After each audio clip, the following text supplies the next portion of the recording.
This is a roll of Kodak Portra 160, and in this video we're going to load it into a couple of cameras, and then I'm going to show you sample photos taken with this film stock so you know what to expect from it.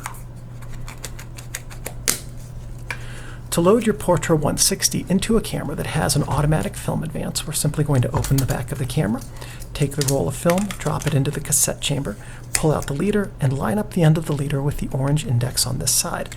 Close the back of the camera, and it will automatically start advancing either now or when you push the shutter button. Some cameras like this have some silver pins here that read the DX code on your 35mm roll of film.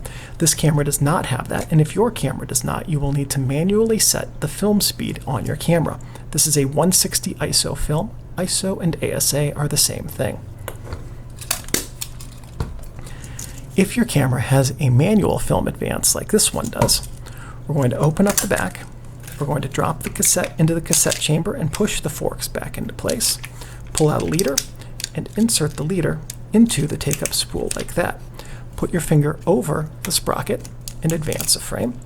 And now we can close the back of the camera, advance to frame 1, and set your film speed to 160. And now here are some sample photos taken with this film stock so you know what to expect.